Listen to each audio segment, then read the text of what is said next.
सुमन जी उड़ीसा से। राधे राधे महाराज जी। महाराज जी आपके चरणों में कोटि कोटि प्रणाम। महाराज जी अगर कोई साधक अपने गुरु दर्शन में तड़फ रहा हो और दूरी के कारण कभी कभार आ पाने की स्थिति में, तो गुरु दर्शन के लिए हो रही वीर्य वेदना को कैसे शांत करें? अगर सच्ची वीर्य वेदना है तो अदर्शन हो ही नहीं सकता। जब हम विरह में होते हैं तो हमारे सामने पी मूर्ति नयनन बसे यही रस रहे समाए, ये लक्षण सुनि प्रेम के और न कुछ। वो तो सामने होते हैं। जिसका हम विरह हृदय में धारण करते हैं वो सामने होता है हमारे, उससे हम बात करते हैं, उसे हम देखते हैं। तो देखते हुए भी अनदेखा लगता है, देखते हुए भी अनदेखा लगता है और ना देखते हुए भी देखता है। यही प्रेम की महिमा है। तो हमें लगता है कि ये शिकायत तो हो ही नहीं सकती कि हम दूरी हैं। दूरी प्रेम में नहीं होती। प्रीतम लाखों कोस दूर बसता हो तो भी वो हमारे हृदय में रहता है, हमारे माइंड में रहता है, हमारे नेत्र में रहता है। आप देख लो ना। और अगर प्रेम नहीं है तो नजदीक रहते हुए भी दूरी है, और प्रेम है तो दूर रहते हुए भी नजदीक है। तो प्रेम ही हमें सुख देता है, ना कि नजदीकी। हमारी बात को समझने की चेष्टा करना।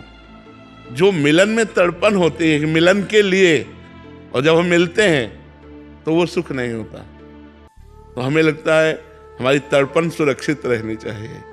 तो भगवान अगर हमें विरह देते हैं अपना या अपने स्वरूप गुरु का, तो हमें उसे बर्दाश्त करना चाहिए कि हमको बहुत बड़ी निधि मिली है।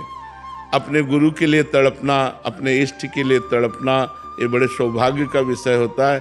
इसको हम खुला ना करें, ओपन ना करें, इसे गुप्त रखें। जितना गुप्त रहेगा उतने हृदय के सारे विकारों का नाश करके गुरुमय बना देगा, भगवदाकार कर देगा। एक भृंगी नाम का कीड़ा आता है, वो दूसरे कीड़े को अपने घरौंदे में बंद करता है और डंक मारता है और भन ऐसे करता है। कुछ दिनों बाद वो दूसरी जाति का कीड़ा भृंगी कीड़ा बन जाता है। ऐसे ही जब हम अपने इष्ट या गुरुदेव का बार बार चिंतन करते हैं तो हम भगवदाकार हो जाते हैं। ब्रह्मविद ब्रह्म ही भवति। जो ब्रह्म को जान लेता है वो ब्रह्ममय हो जाता है। तस्मित् तज्जने भेदा भावात। भगवान और भक्त में अभेद स्थिति हो जाती है। तो यदि हम गुरु का निरंतर चिंतन करें तो जो गुरु के हृदय में चल रहा है वही हमारे हृदय में चलने लगे। गुरु हमारे माइंड में बैठ जाएगा, नेत्रों में बैठ जाएगा, हृदय में बैठ जाएगा। तो हम धन्यवाद देते हैं विरह को। मिलन दूसरी बात है, विरह पहली बात है। विरह में जो तड़पन होती है, तड़पन में जो आनंद है, वो मिलन में नहीं देखा गया।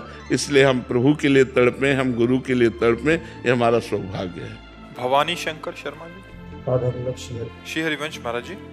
महाराज जी मुझे अहंकार रहता है कि आप मेरे गुरुदेव हैं। क्या ये अहंकार भागवतिक है अथवा संसारिक? नहीं, जिसमें प्रकृति जन्य शब्द जुड़े वो निंदनीय अहंकार होता है। मैं भगवान का दास, ये अभिमान तो हर समय बना रहना चाहिए। गोस्वामी तुलसीदास जी कह रहे हैं, अस अभिमान जाई जन भोरे, मैं सेवक रघुपति पति मोरे। भूल करके भी ऐसा अभिमान न जाए, भूल करके भी यह अभिमान ठसाठस भरा रहे कि सिया राम मेरे स्वामी, मैं उनका दास। तो जो भगवान के लिए अभिमान है, गुरु के लिए अभिमान है, ये तो बंधनी है कि मेरे अहोभाग्य मुझे गुरुदेव मिले, मेरे अहोभाग्य मुझे भगवान मिले। ये भाग्य सराहना निंदनीय नहीं है, लेकिन माया जनित ये सब निंदनीय है। ये हमको अहंकार नष्ट कर देगा, लेकिन ये अहंकार हमको बलिष्ठ करके भगवान से मिला देगा।